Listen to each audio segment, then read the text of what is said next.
Okay, so let's start. So I have this stupid introduction that was made for. I like stupid introductions. So, welcome to my talk. I present this because gaming is cool, retro gaming is trendy, and more importantly, arcade games are fun. So I made a really funny picture because everybody needs really funny pictures. But bullet points and memes are maybe not the best way to talk about old school arcade games. That's better. That's how I like them.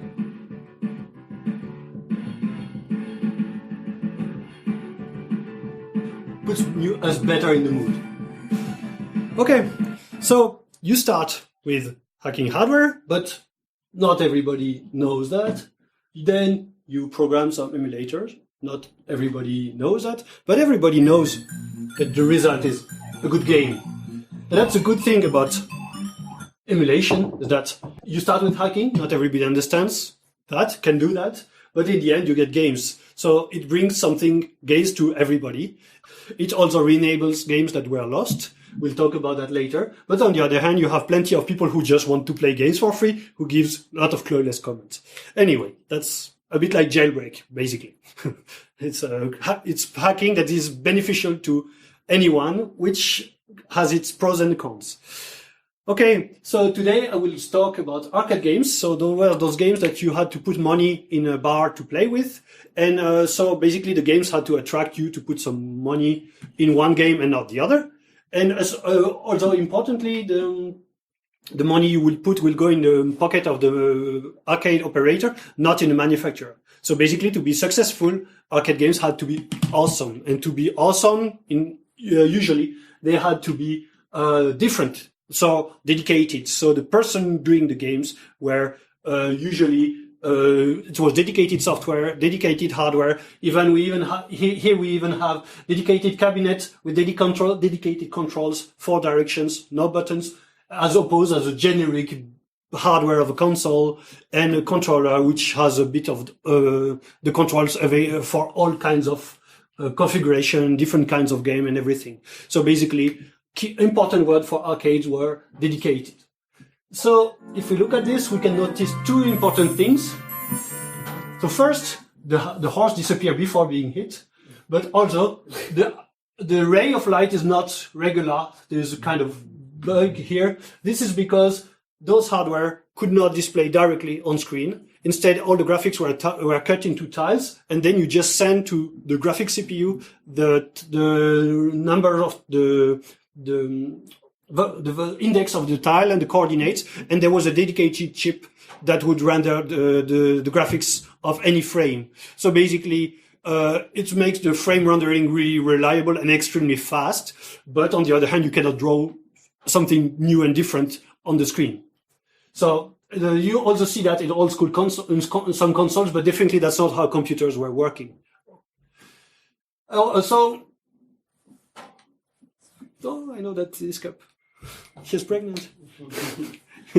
You'll explain to her why. The pregnant emergency cup. So basically, arcade hardware were often dedicated. The exception being that some arcade hardware, like the Naomi, Chihiro, and Triforce, were based on powered-up conversion of the console, but it's more an exception than the norm.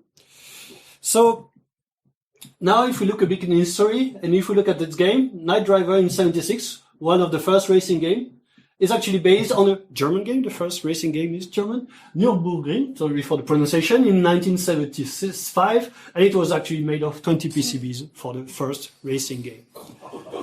And well, they just adapted, make it simpler, but when it was one PCB, that shows you the effort in all cases. This was anyway a dedicated hardware just for that game. Like a robot. Get it. Intruder alert. Destroy it. Humanoid.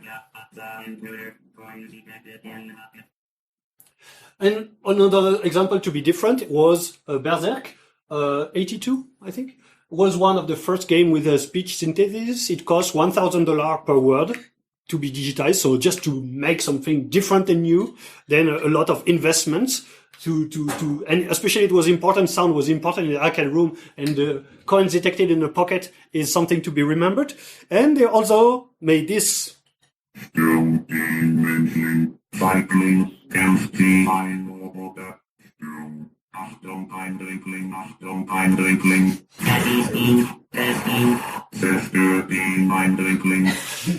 They made a German version, and the story doesn't say if German words are more expensive to be digitized because they tend to be longer. Battlezone, the first FPS in 1980, was not even supposed to be a game originally. It was supposed to be a training device for the military. Dragon's Lair, 1983, was just was an interactive cartoon running on the Laserdisc, so this huge disc, much like compact disc, but much bigger. And the technology was just 1 year old. And actually, the technology was not ready for that. But it was wearing down the drives because they had to change the scenes often. But at least they took a very recent technology and they made it in something unbelievably cartoonish because games at the time had like 16 colors. The other kind of games had 16 colors. Oh yeah, the hard disk at the time were 10 megabytes. Roughly.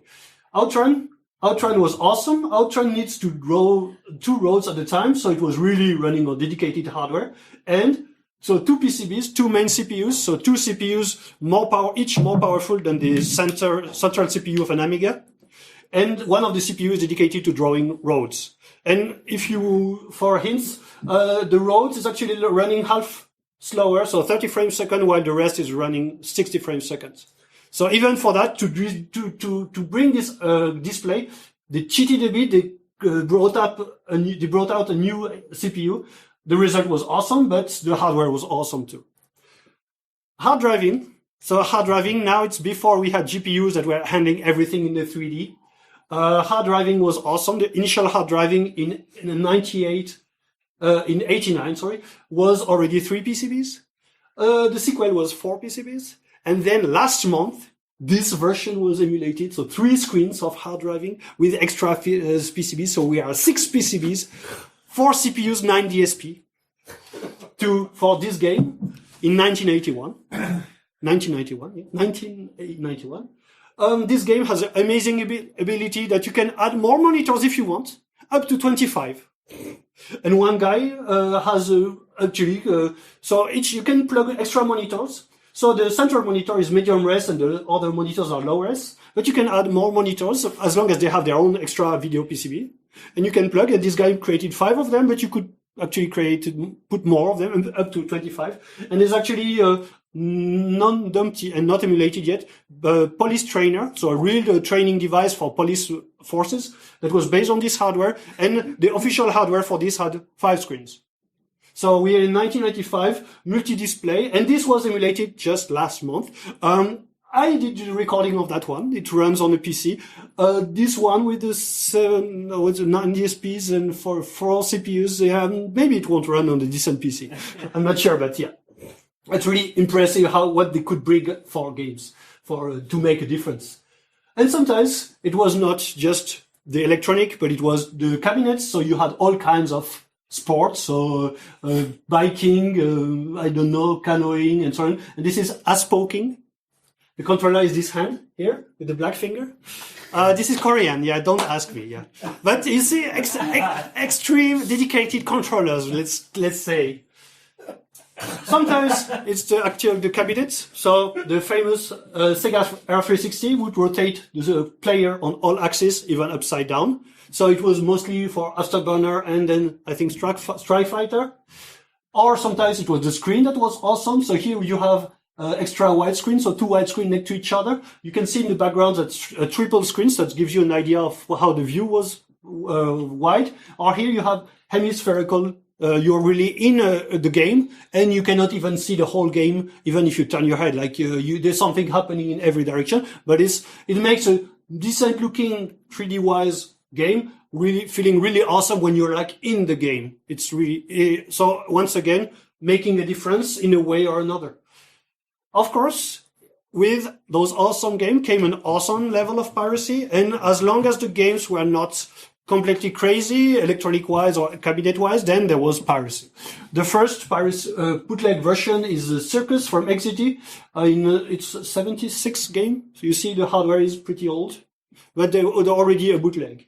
Typically, a bootleg would just disable the protection, sometimes patch the name of the company, but not go further. There are a few exceptions, and actually there are so few that I could get most of them. So those are games that had a bootleg with a modified title.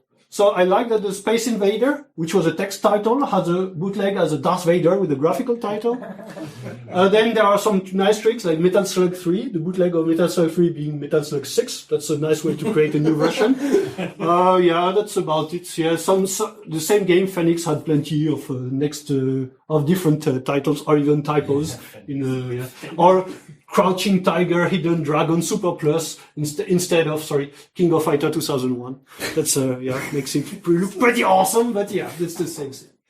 Okay, so but sometimes they would go further than just patching the protection and maybe at best patch the graphics. Yeah, Xevious is also quite nice. Xevious is the original one, and they removed the letter for the bootleg. I'm not sure it makes sense, but probably it did make sense to them. Okay, but sometimes, also in very rare case, instead of to create a new game without having to work too much, then they would create fake games. So basically, you maybe haven't heard about Dragon Ball even if the graphics look similar, but it's just a patched version of Ninja Gaiden. All the graphics have been patched. So this game was good. So basically, that gives you a good game by just creating new graphics, and you can play with trends. So for example, Snow Bros. 3. It creates a football that was the time of the World Cup, and this is actually just a hack of Snow Bros. 1. But sometimes they also mix the levels, so the first level of one is not necessarily the first. It's not so easy. And of course, there is this bubble with girls in the background. I'm not sure there's a point, but definitely Bubble being a good game. Okay. Sometimes they would try the opposites. They would rip graphics from StarCraft to make a shooting game. Or they would rip graphics of King of Fighter and Street Fighter to make it a new game, but usually those games are crap. But they are just funny to see a shooter with the graphics ripped from StarCraft. It doesn't really make sense to me, but yeah. So, of course, with awesome piracy came awesome protection. And once again, the protections, the arcade hardware were made by people who wanted to do dedicated things, so they could have dedicated protection.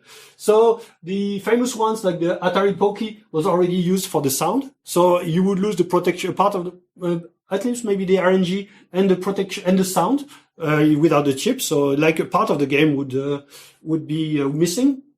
The Atari Slapstick was here a protection device, pure protection device for ROM bunking. So the game would crash, and maybe it would be difficult to defeat that. But once you can see the ROM bunking is working, then the whole game works. And the problem, some of those protections are still not completely defeated now, because in this case they were they were completely integrated with the game's mechanics.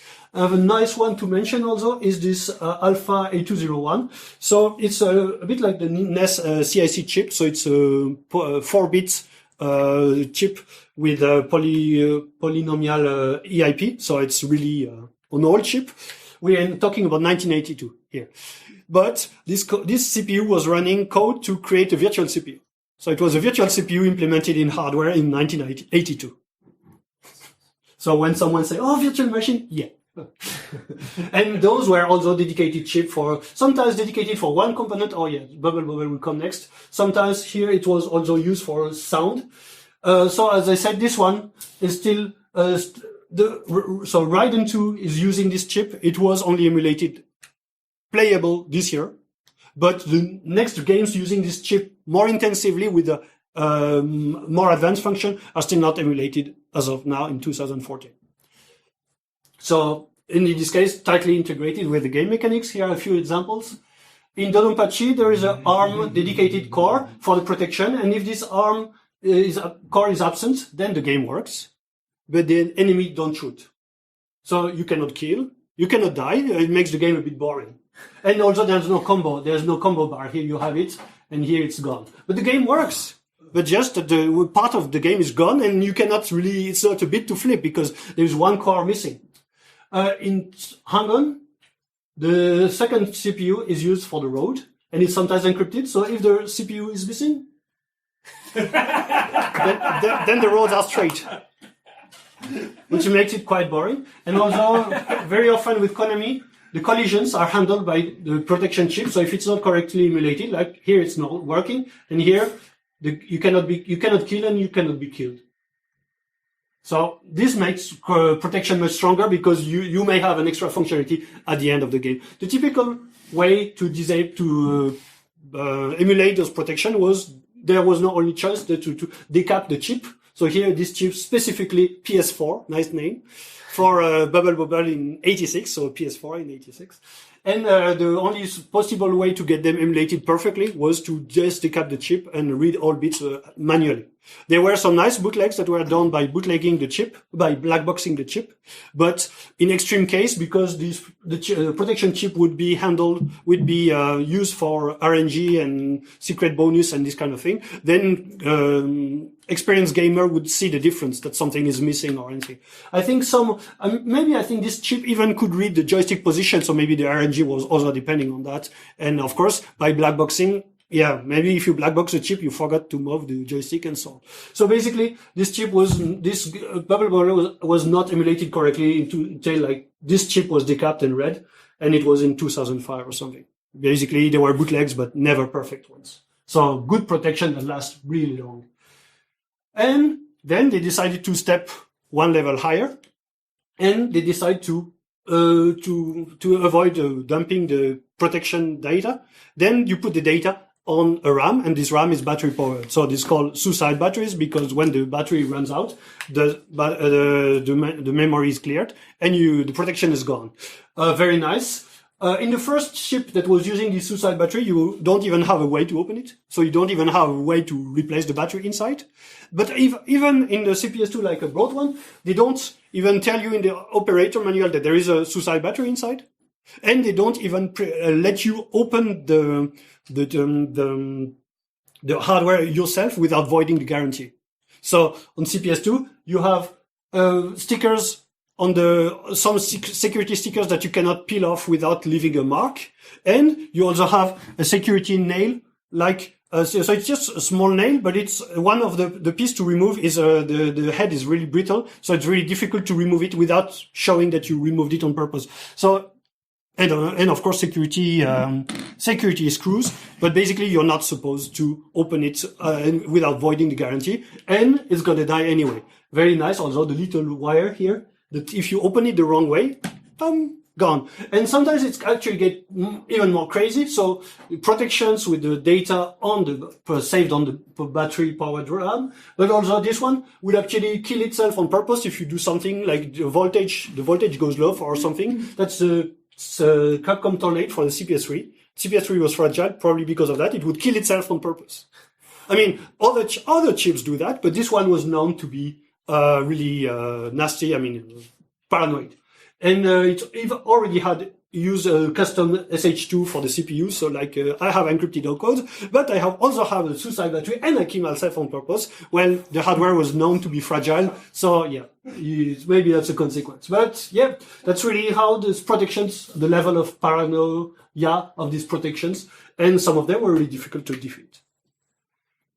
And sometimes they would also use some some commercial protection chips, so like the Dallas 502, which has this here, the self-destruct input pin. So once again, a pin that you set high, it clears its memory, it clears its encryption key, and you can wipe. It will happily wipe itself because this chip was made to be used in a banking device. So it makes sense. These chips were customs. This one is commercial. The positive thing is that if, like the manufacturer of this game, you provide the actual original ROM to upload and will encrypt it itself when uploading and so on, then even if your game is dead, you can re-upload it via the standard pins. With the software provided it doesn't allow you to dump it once it's uploaded, encrypted and everything, but at least it's a way to recover this yourself by taking the official ROM, but this ROM was once again not dumped by someone. It was provided by the original manufacturer. Now that they stopped commercial activity. So yeah, self-destruct input is not uncommon for devices, but I mean, it's just a game. And if you have it at home, the battery runs out, the game just dies. So yeah, that's the level of paranoia for, I better kill myself than letting you play the game for free. I mean, not for free now, you bought it. It's even more sadistic than that. And this sets the interesting question. Basically here you have a CPS2 battery that leaked and killed the motherboard.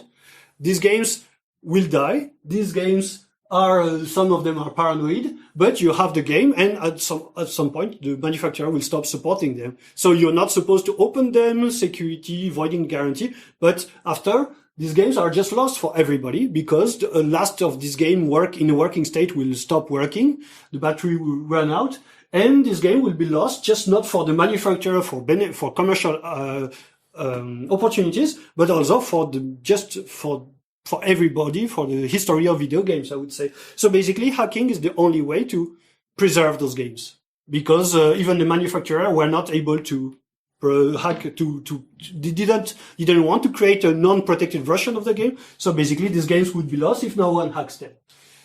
And now that some of them were hacked, then it enables people to actually, based on emulation, provide now new versions of these games based on emulation. So that's why companies would let people hack their old school games, because then someone else can reuse emulation to provide them. And in any case of these remakes, the original IP owner will get its share of money. So that's also why it's fine as long as you didn't bother them at the time commercially. And of course, with the modern times, they go a bit too far and they provide DLC for nothing. So for $1, you can get a different looking cabinet. But here you see the room, the virtual room you're playing in. It looks crap because you can also buy a virtual room. So just $1 for just to have different cabinets or another $1, and you don't have all the characters. I don't think it makes sense, but that's modern times, you know. DLCs everywhere, just for it's not expensive, but does it make sense? And why not providing from the beginning? Yeah, I don't know. It's like growing in Mario, you have to pay to get a mushroom. So just a summary for this part, that arcade games were running on dedicated everything. They were pirated because they were still awesome. So because of the awesome piracy, they were awesomely protected. And that made them, in many cases, vulnerable, not in terms of exploitation, but vulnerable to time, and they would be lost if no one hacks them to preserve them. Taking a break there. Any question? No? I don't know. No. Okay, so this part, yeah. You can get this part. Yeah, actually, this is going to be a long day. But pirating such a game would mean that you had to develop your own hardware for the game as well. No, first it's you buy the game. So when games were sharing the hardware, you buy the most common game and you put the most expensive, most rare game on the same hardware. They had anti-game swap and anti-region, like they were cheaper in Japan, but you couldn't run the English version on Japanese hardware. So region swap first, game swap, and then sometimes they would reproduce the hardware or something. But if you have a brand new game, some of this hardware lasted 10 years. If you take a 10-year-old board and you just replace the chip and you have the games that was just released last month, you still get some money by just game swapping and everything. So it's not always that they try to reproduce their hardware, but sometimes, yes, they did. And they did it pretty well. Some of these bootlegs were running and sometimes on completely different hardware. Sometimes they even it's very impressive how much they were able to mimic a game but the CPU was different on this kind of thing. Yes.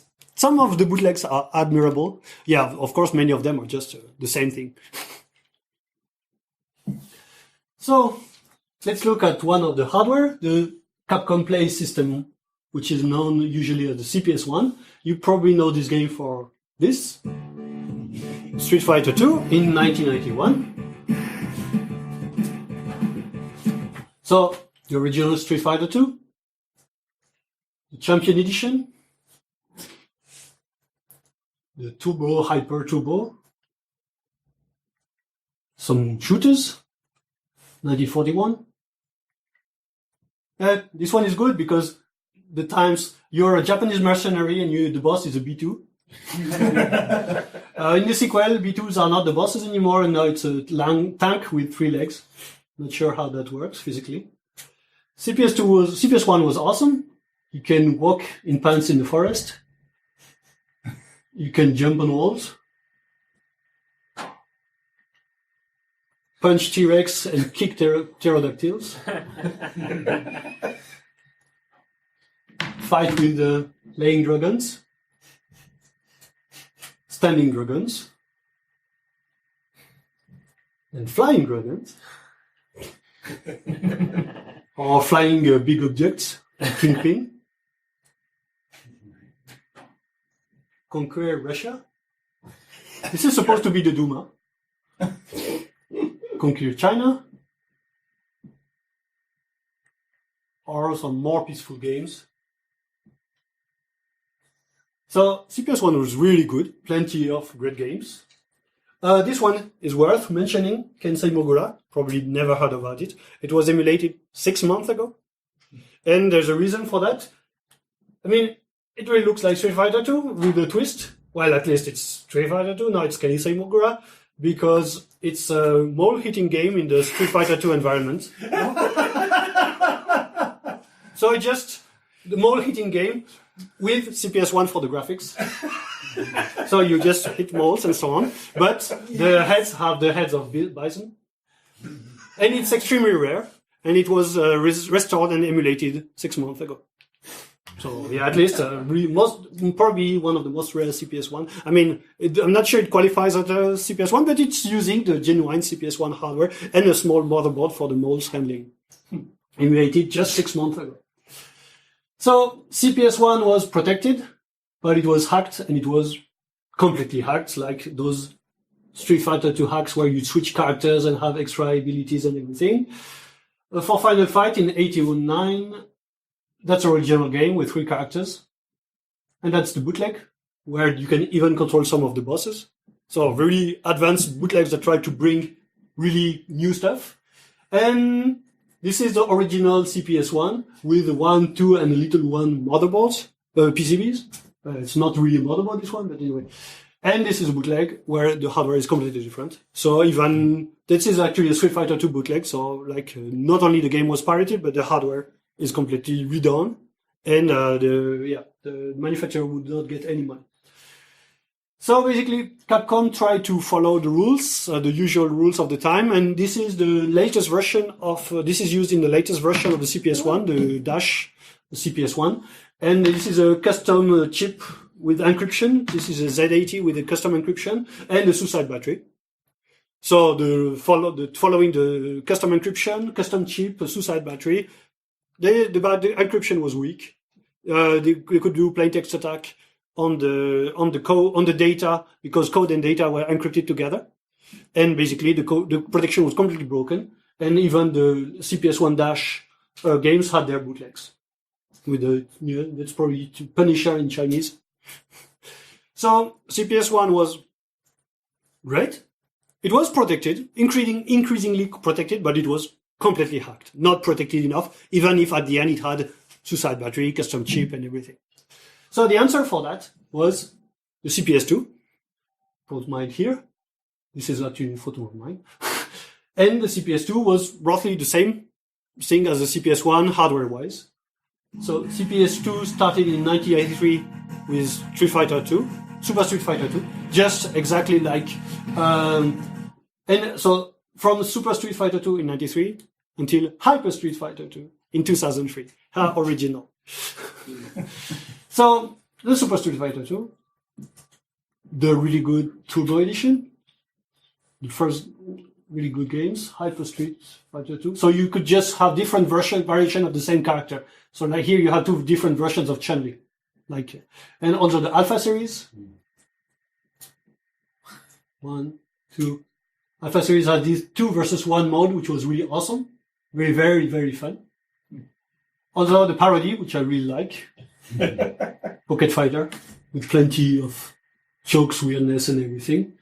And the first Marvel games with the crossovers, X-Men vs. Street Fighter,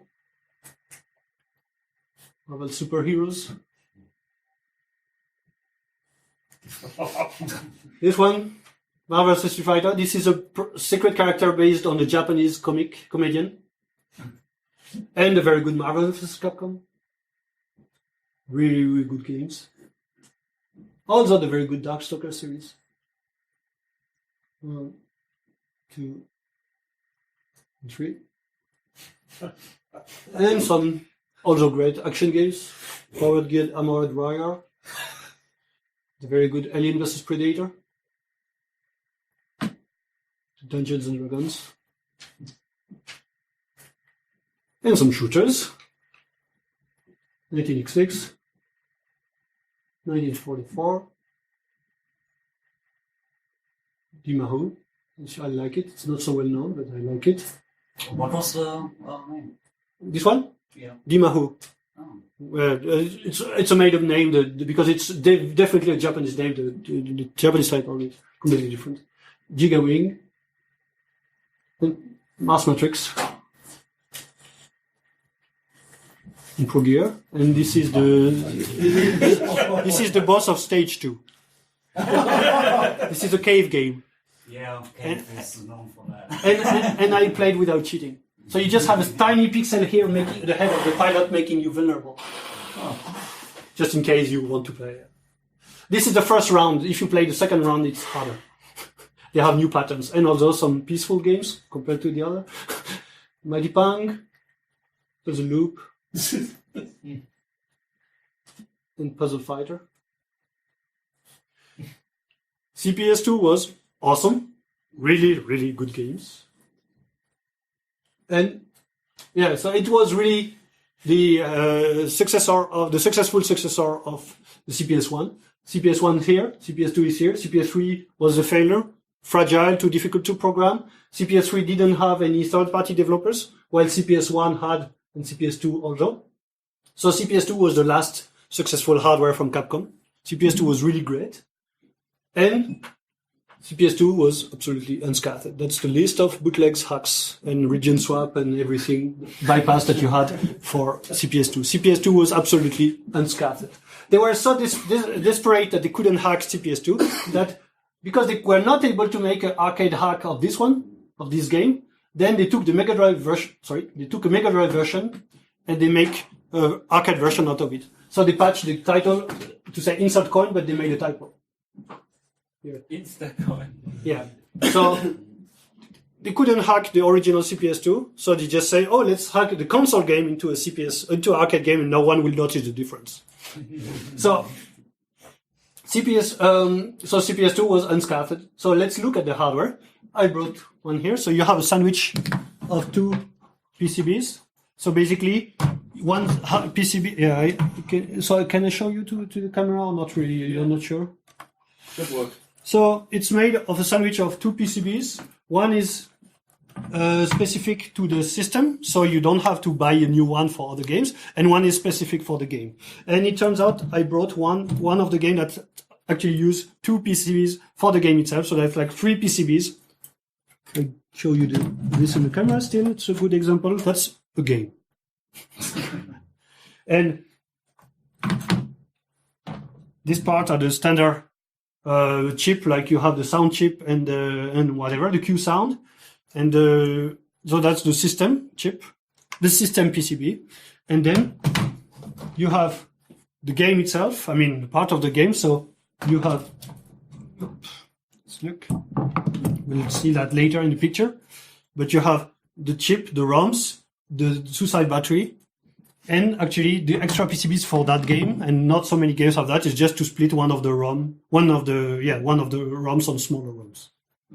So like a sandwich of 3 PCBs for a single game. But once again, one of the PCB is common to all the games. So you don't, if you are an arcade operator, you don't need to You don't need to buy this one in extra. And of course, if you're an arcade operator, you're supposed never to open them. So you just have the plastic sandwich and you just put it in, and you never have to touch any electronic to switch a game. So basically, that's a video game how you would buy it in, as an arcade operator. And to make it easier, because arcade operator often had no electronic knowledge, then the connector is completely standard. It's a JAMA connector. I mean, no, that's wrong, but for video, etc., at least there was a standard, and it was really plug and play almost. So you have a sandwich of two PCBs. The colors changed for the regions.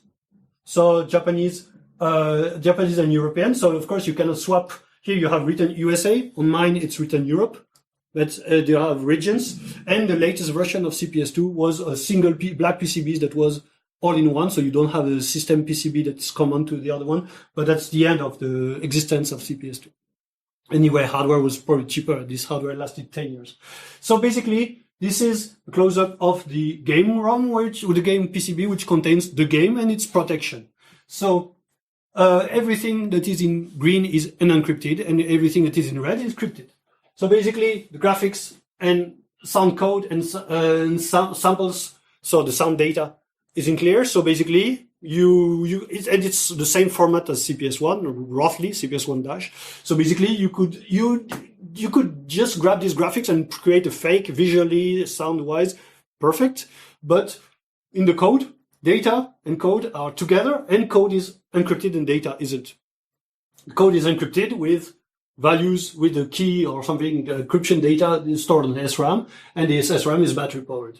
The pulse and the expression connector will play a role together, but they had no real importance in the game itself. I mean, they were just standard at the time. So when you say that code and data were on the same ROM encrypted, people usually with modern minds tend to think, oh, let's just fake that and and ask the system to decrypt code. Because like it was data, I mean, to swap code and data, and it will decrypt everything. Well, hard times. Remember, this was absolutely unscathed for like many years. And the thing is, this was done at CPU level. So when memory was fetched to be executed, it was decrypted on the fly. And when it's read, then it's not decrypted. It's coming clear. So you would be supposed not to be able to technically get that decrypted. Because the CPU won't allow, the outside the package of the CPU plus decryption will not let you get it decrypted. It's decrypted inside. And because it's 68K based, the pin that is responsible for fetching code, memory for code or data, it was actually not available from the outside. So basically, you wouldn't be able to influence the CPU and decrypt me the code. No, code comes in and is decrypted internally. So basically, you patch up code, you get a black screen, back to zero. You have no idea what happened. Even the initial EIP and stack pointer are encrypted. So opcodes are encrypted. Stack pointer and PC are encrypted. You can see where the Ryu Chun-Li names. Yeah, happy. Yeah, graphics and sound are unclear, but emulating the games, yeah. So that's probably why CPS2 was really awesome. It was correctly protected. And it was absolutely unscathed for like 6 years. Luckily, Capcom will do some mistakes, mostly because of this. The Neo Geo was awesome. Plenty of great games. The Fatal Fury, Art of Fighting, Samurai Shodown, King of Fighters, Metal Slug series. I could go on and on because Neo Geo really had an awesome set of video games. Very good, very huge longevity from the 90s to 2004.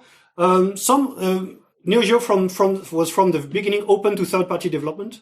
So, for example, games by Metal Slug were not developed by SNK, even though they were really good. On the other hand, some games were really bad. But still, Neo Geo was awesome, lots of games, and similar in hardware, and also a success in arcade, but also as a very expensive console.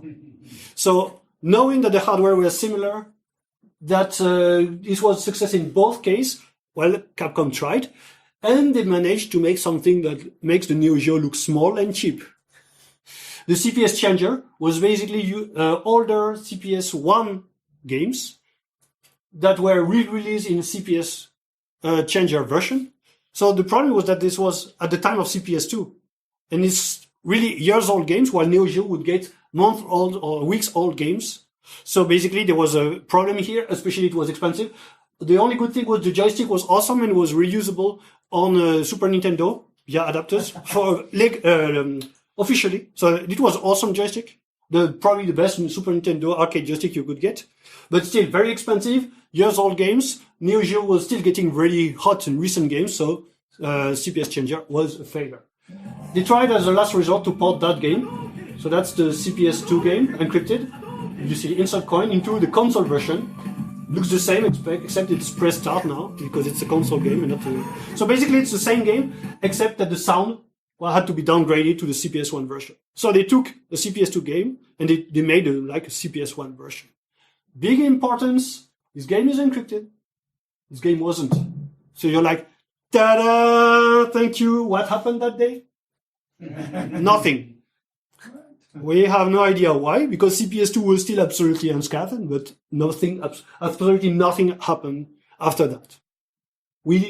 I don't know why. Maybe people were, at the time, actually people were like, oh yeah, no one will ever hack a CPS 2. But still, it was like a myth that it will ever be emulated, but still, nothing happened. I don't know why. So here, CPS 2 game, 4 months later, a big leak of information, nothing happened. So, the dragon was still alive and undefeated. And to defeat the dragon, you need a team of heroes. So basically, this is where the story starts. And the CPS changer, the Street Fighter Zero changer ROM set was eventually dumped and available, so people could see, oh, it's a CPS 1. So first, it could be emulated because it's more or less a CPS 1 game. So suddenly, at least we had one CPS 2 games that was playable. It was not exactly the same, but we remember this sound was in clear in the CPS 2 version, so we could patch this sound back into this game. So basically, we had a perfect CPS 2 game, but it was not the protection was still absolutely undefeated. So, there was one guy who knows 68K very well, and he started just looking at the hardware, at the ROMs itself, just making assumptions, so being familiar with the code. And he eventually, luckily for us, or for him at the time, he was able to get this hardware quite cheap. So the Japanese version of this game with the suicide battery and in a working state at home to do experiments. And also to dispel some myth, because of course people say that whenever you do this, your CPS 2 game would die instantly, and so there were plenty of rumors that he also had to guess if it was true or not. But anyway, he analyzed this and he makes some assumptions that he eventually got the hardware to get this at home and to be able to experiment with it. Problem is, with all my respect, Razula is very good with Motorola CPU, but very bad with PC. So I joined him and I was on the PC side. So he was working on the stuff, on the hardware itself. And whenever he needed some tool or something on the PC side, then I was providing it. So basically we were, the front and the back, front row and the back row. I don't know. Yeah, basically I was working on the PC, but remotely. We didn't work together. Yeah, how can I can put that? I was working front, I was working back. No? What's the English for that? Yeah. Yeah. He was in the foreground, I was in the background. No.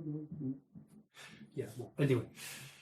Trying to correct my English. So the first success of Razula was to enable the debugger that was integrated. It was disabled. Remember, he cannot patch an opcode. He's asleep. Yeah, it's okay. It's warm in here, and there's this guy talking with the same voice. So, once again, the first success of Razula was to enable the debugger that luckily was integrated in the Street Fighter in this game.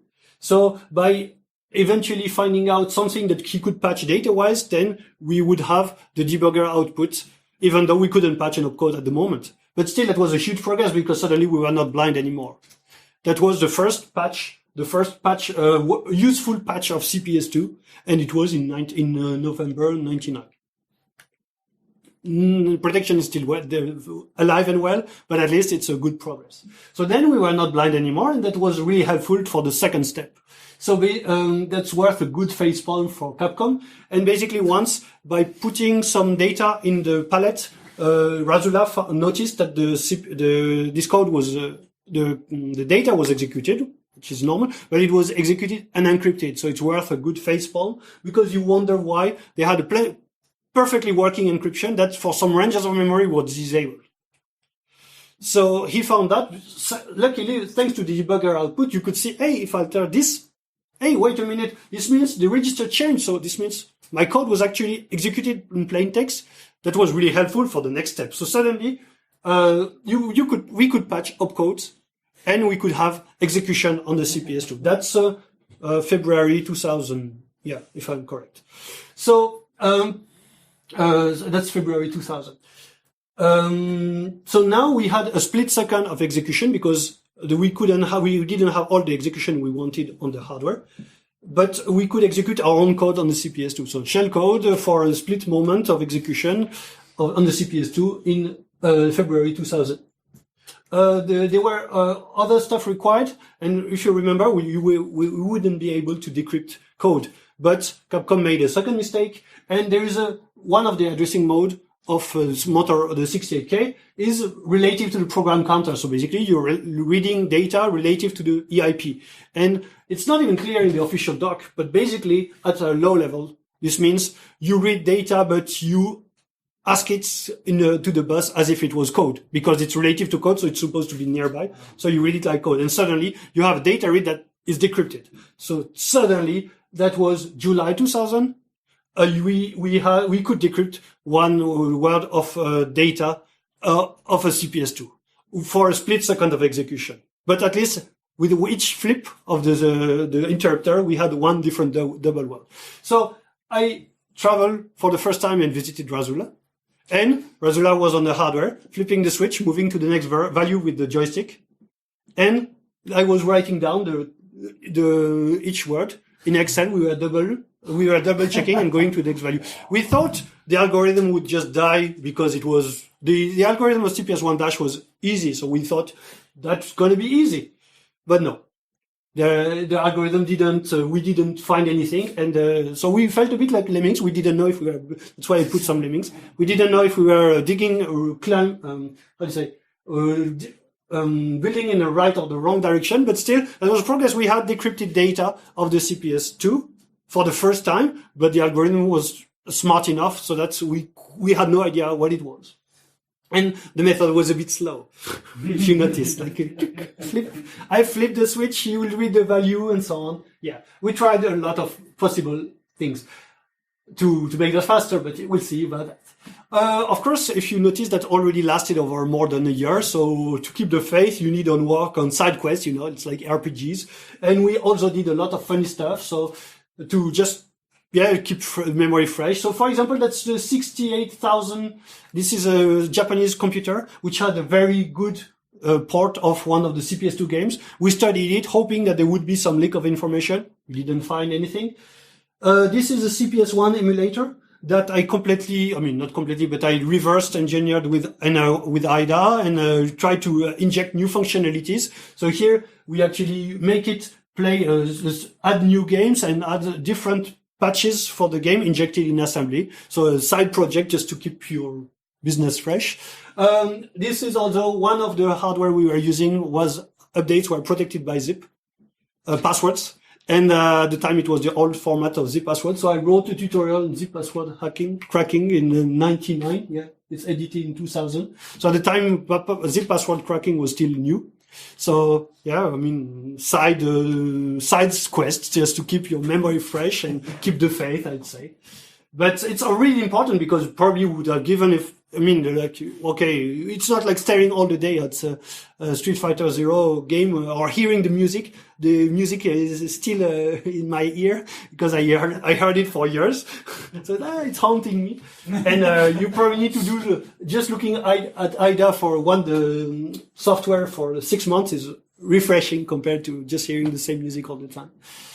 So then, when was it? In December 2000, Razula was at these days more often working on a CPS2 version of the game of Street Fighter Zero because he had it at home.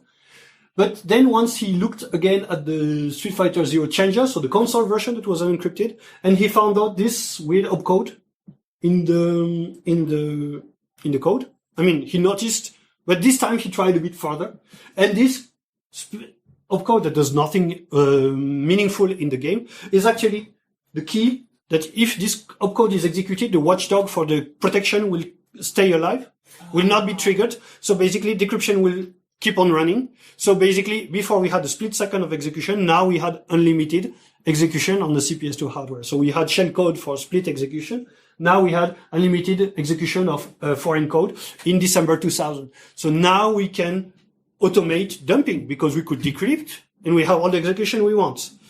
We were really lucky because this was in Street Fighter Zero. But if you take one of the other game that has two versions, then in the CPS2 version, on the encrypted version, they took care of removing the key. So that's the unencrypted version that is extremely rare, and that's the encrypted version. But they didn't forget to remove the key. So we are really lucky it was still there because that gave us the key to unlimited code execution on the CPS2.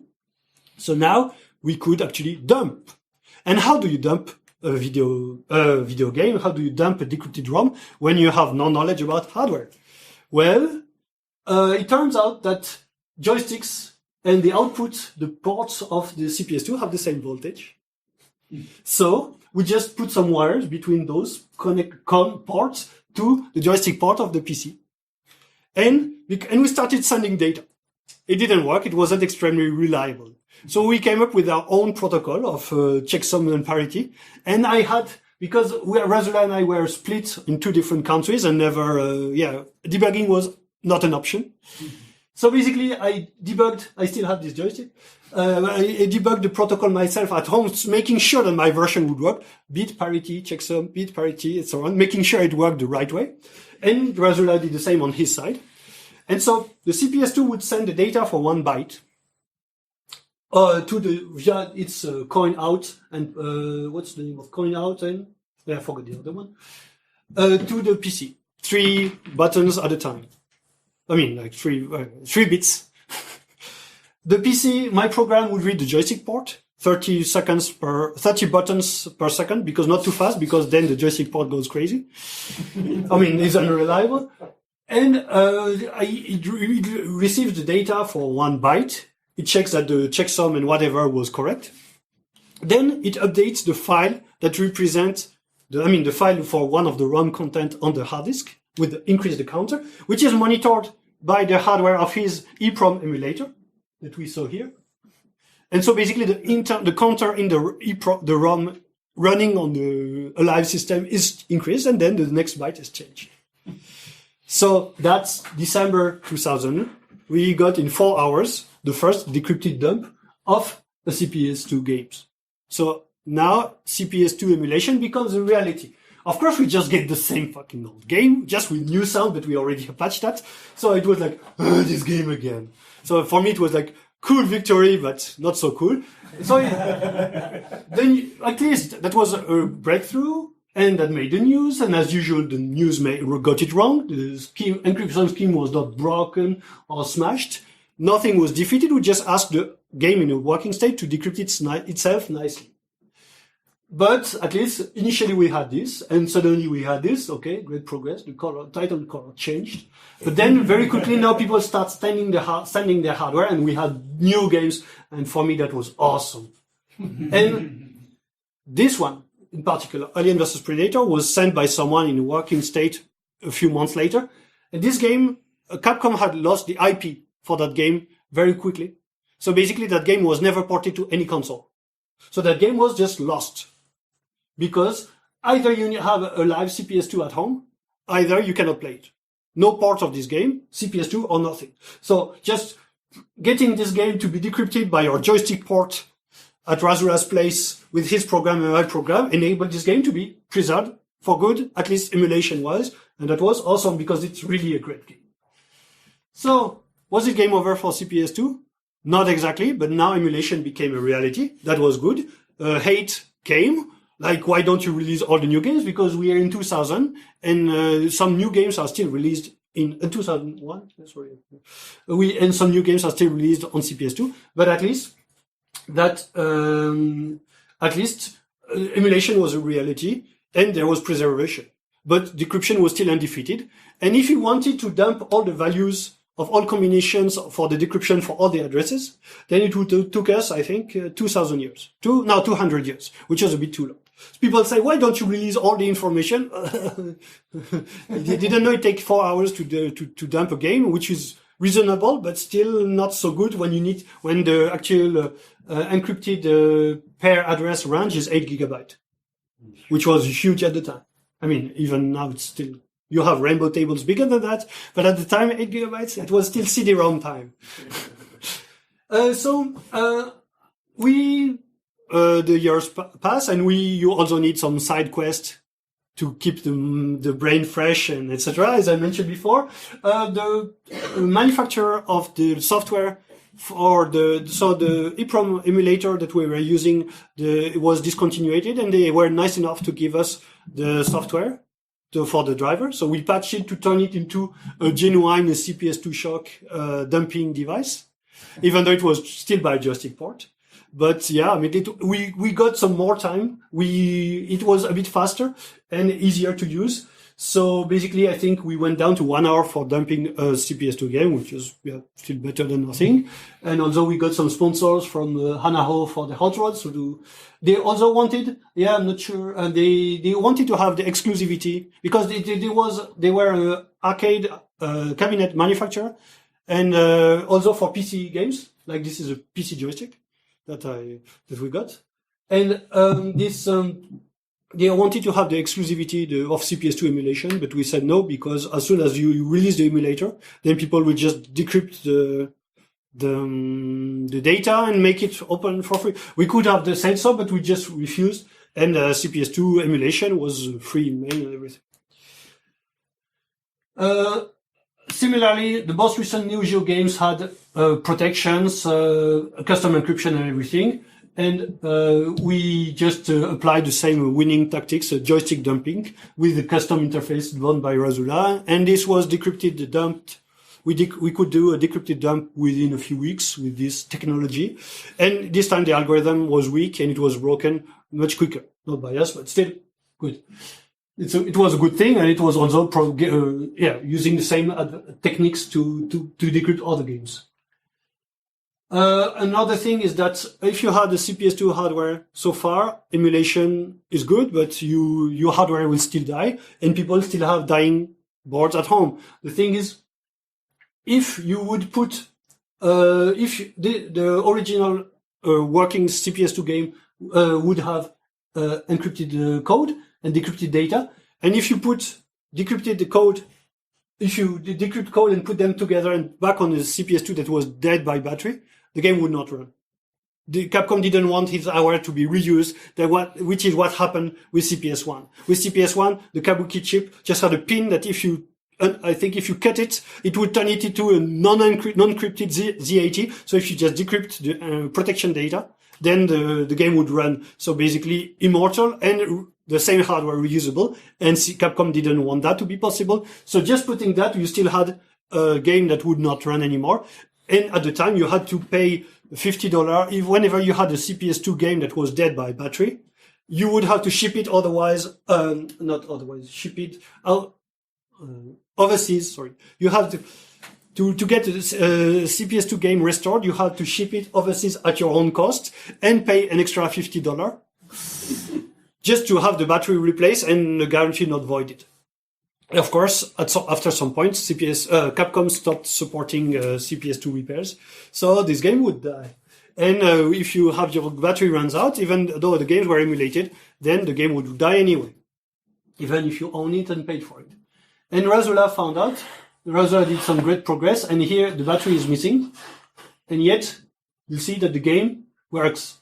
And he found out that the registers for the addresses for the video and sound were changed. So basically, the game was running, but no picture, no sound, which looks dead, but it's not at CPU level. So basically, by patching back passing this occurrence of registers and making sure this memory range is not cleared, then you would have a game that would run forever. So you decrypt code, you make the difference between code and data in the same blob of data. You decrypt only the code, then you patch the code so that the offsets are different, the immediate values are different, and the ranges are not clear and everything. And then you get a game that will never die because it doesn't need a battery anymore. So one other very good thing that Raspberry did was a universal ROM that people with a dead board at home could burn and see if the board was dead by battery or dead for another reason. And then he made immortal version, he called them Phoenix, which the guy would just cut the battery, put this version on it, and he even added some options just for fun, for the fun. So now, people with the actual hardware at home who could have a CPS2 game that would never die, which was good for hardware owners. Of course, this enabled suddenly people to just use dead CPS2 hardware, so to make bootlegs.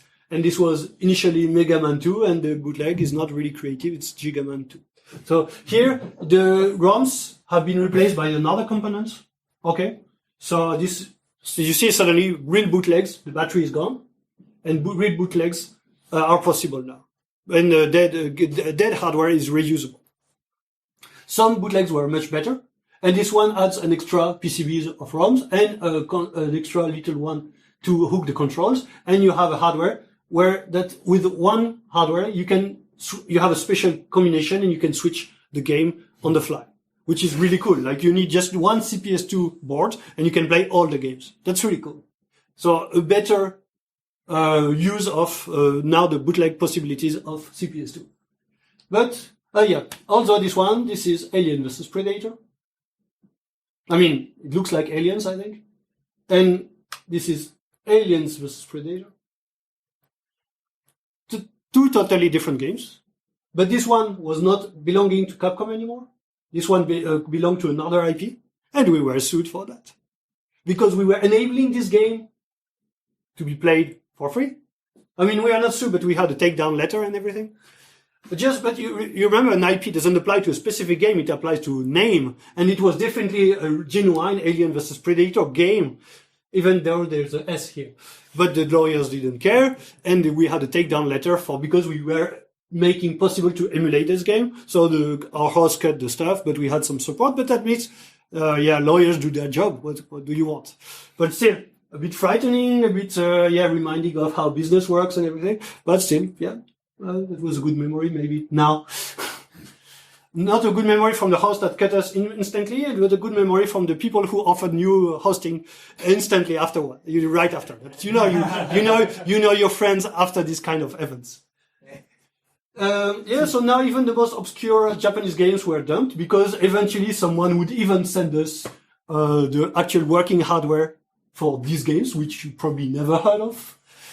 These games are not even translated. They don't exist in English version. This one is bit more interesting. Battle Circuit, not so well known. It's the successor of Captain Commando, more or less. It's not so well known. It's actually good, but still, we needed someone to continue because CPS2 was far from being defeated. We could get all the games emulated, but the decryption was still alive. And when you cannot defeat your enemy, you call your friends. And this is where Charles McDonald comes in. And Charles McDonald is the Captain America of emulation. He doesn't know I'm calling him like this, or maybe he does now.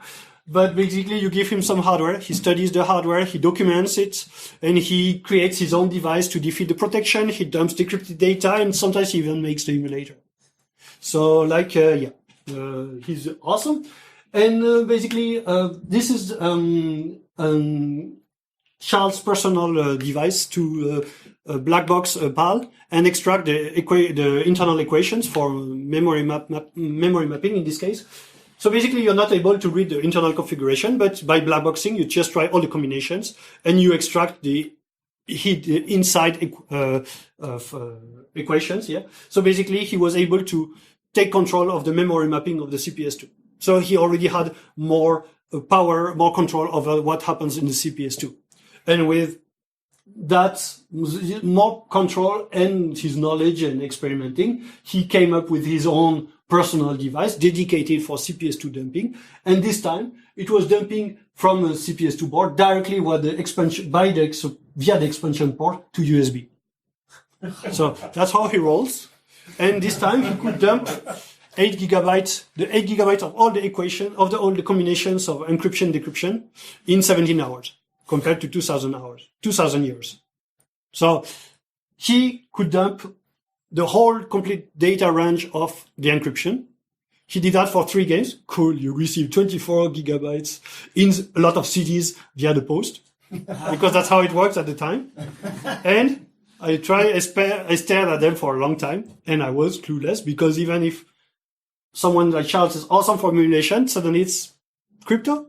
And yeah, you get 8 gigabytes of data. It doesn't compress at all. I mean, it was really good, strong. What do you do? Hey, well, you call someone else. You need someone, you need to continue and you need a new player needs to start. And that's where Nicolas Salmoria, the author of MAME, it's funny because he's on Twitter. The profile line is like Nicolas Salmoria, also the creator of MAME. And he has like 100 followers. So, titles and reality. So Nicolas Salmoria shrunk this to 4 gigabytes. And then with the help of a Spanish guy called Andreas Naive, they were able to eventually shrink the encryption key to 64 bits. So, I mean, and Andreas Naive is actually now, for me, the expert of you give him numbers, he finds the algorithm. Because at the time he was not so well known, but he did that for other components. He's the one who defeated CPS3 encryption too. So you give him numbers, he does some experiments. He has a blog. I'll give you the links afterward. I don't understand. Yeah, maybe I'm still not sure I could really understand it. Well, it's in Spanish. It doesn't help. But yeah, I mean, you give him numbers, he finds the algo, and that's really awesome. And eventually, they were able to shrink the 8 gigabytes of data to a 64-bit key.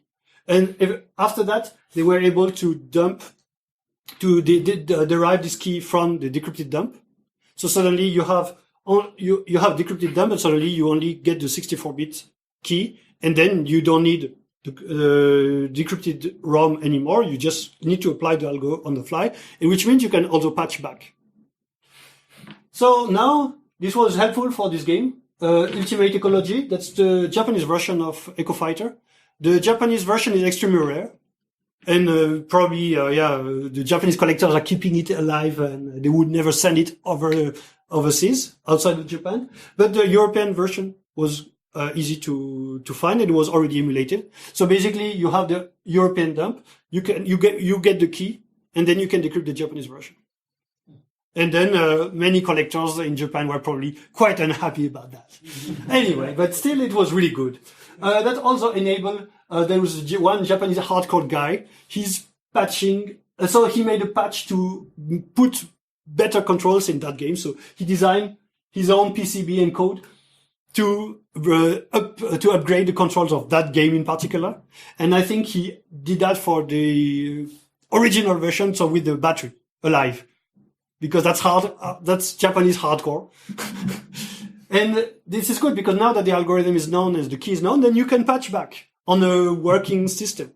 Okay, fair enough. Good stuff. I mean, that's an advanced hack that was made possible thanks to this. And one last thing is that this game, Rockman, was available on CPS2. Was available on CPS1, sorry. And the CPS2 was extremely rare. It was more or less a prototype on CPS2. And so this is the other game that was available in an unencrypted and encrypted version. But this version is extremely rare. So it is like one known copy of it. I mean, version of the hardware in a working state. The guy dumped this.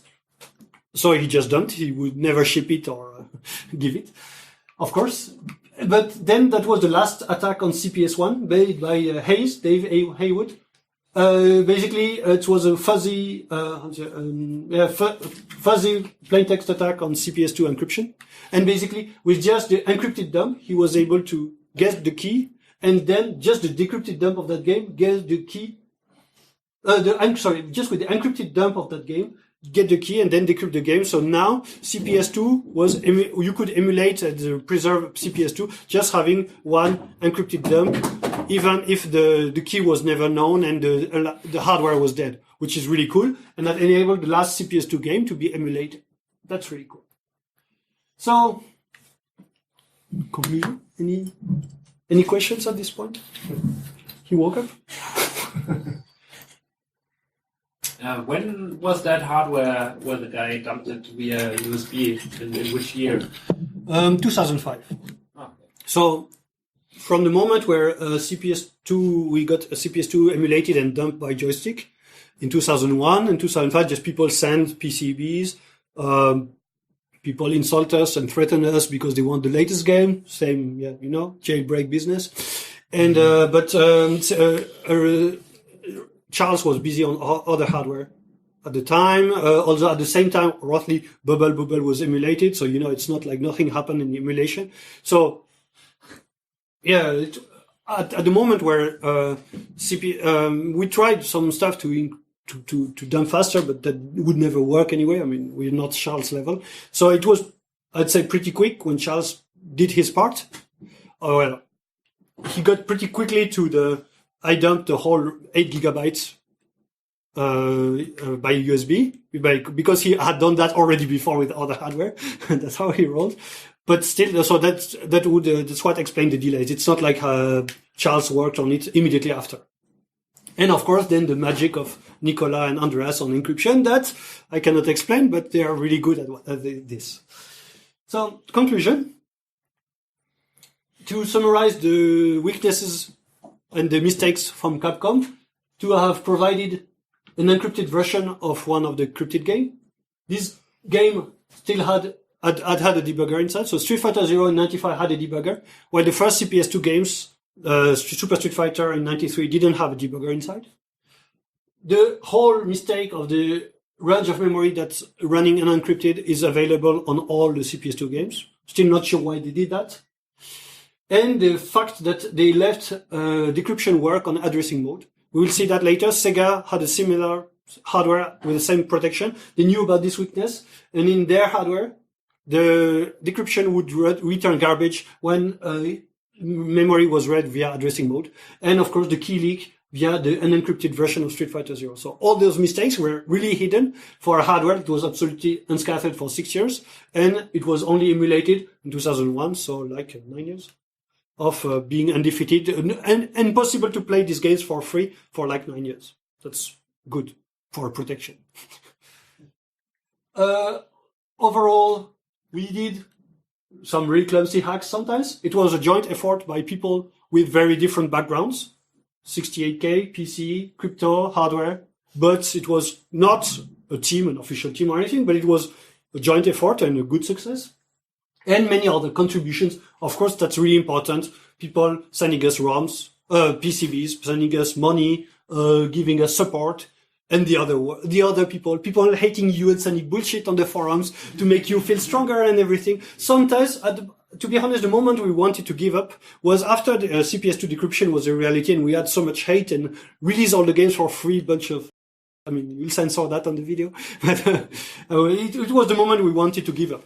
Because initially nobody cared, and then when you show, it's like Ionic and jailbreaks, you receive a lot of hates for that. But overall, it was a great success, and that's the cool part. The game was emulated, resurrectable, defeated, bootlegs, and everything dumped. So that was clearly an awesome victory. And it was, sometimes it was very difficult, but that was clearly awesome victory. Not a perfect victory, because to put the game back on a dead board, we had to patch them. And Japanese collectors wouldn't allow that. And it's only a few years ago that the original hardware that was used by Capcom to reprogram this surfaced. So it was kept unknown for many years. So it was just a personal assistant, the standard personal assistant with here Super Street Fighter 2 security data card for Mexico.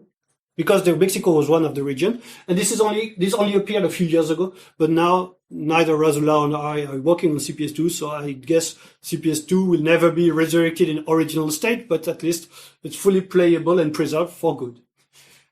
A few other things. This is you may wonder how no one's leaked a secret about this, because nowadays secret leaks happen all the time, Sony, or encryption wise. But there was absolutely no leak of CPS2 protection ever. And people speculated that it was because the protection was entirely done by a separate company. And funny thing, there's Naomi, which was a Sega system, so running those games, had a similar protection. While it's Sega, it was Capcom for CPS2, and now it's Sega for Naomi. And here you have an extra, and the knowledge for CPS2 apparently helped to defeat the Naomi. And here you have a specific device dumping the encrypted, the DS key. So this time it's a real encryption algorithm. It was not a custom one. I mean, it was a standard custom encryption algorithm, dumping from a Naomi dongle, security dongle, and still connected to a Naomi, just so that the initialization exchange is realistic. Also, very nice, the CPS3 that you saw earlier with the battery and with the custom SH2. One guy called Darksoft resurrected CPS3 for good. Andreas Naive defeated CPS3 encryption, but CPS3 hardware resurrection was actually harder and not so worth it because you only have 3 series of games on it. So CPS2 had plenty of great games. CPS3 was not so interesting, but it's very good that Darksoft was able to put to resurrect completely the hardware. So with just one CPS3 that you have to modify this time by putting a custom a standard CPU on it, then you can have all the games playable for good. So this is also very good. And a similar, Razula was known afterwards. Say he did a kind of super BIOS for the Neo Geo, adding a lot of options, a bit like he did for the Phoenix, but this time even more. And now he even did that for the Neo Geo CD. And I think some people even made Neo Geo CD was famous for loading slowly. And you can make Neo Geo CD games loading faster by sending them directly via joystick port of the Neo Geo. So you send the data of the game to the custom BIOS so that the game doesn't load by the CD-ROM drive speed 1, if that recalls something, faster by the joystick port.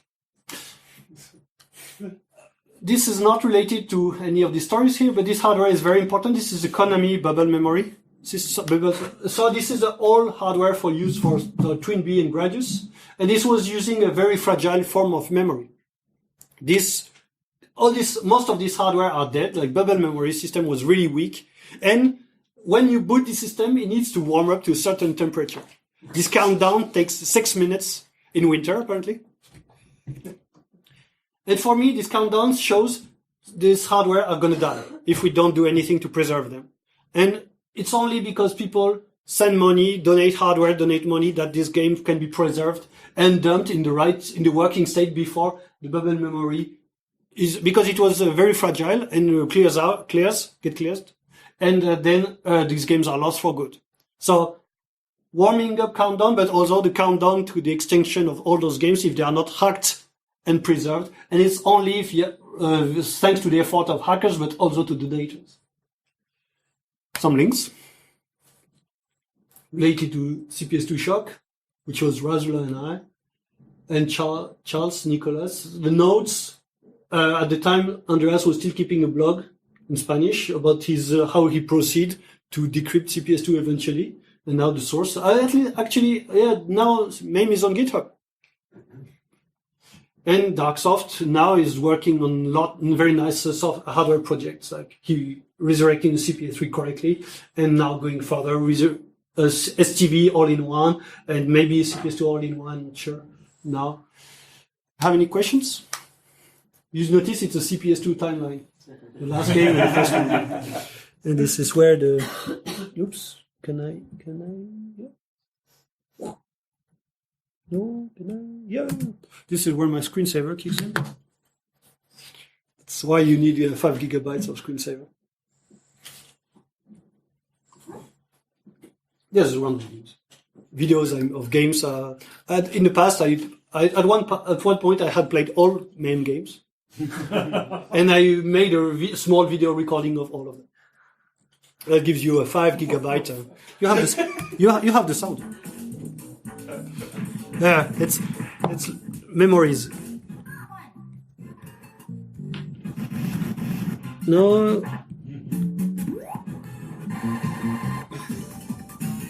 I'm trying to get one that has a cool sound.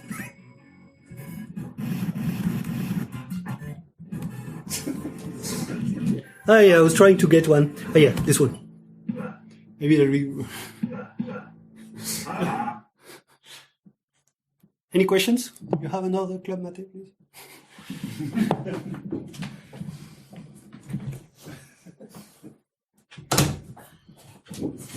Yep.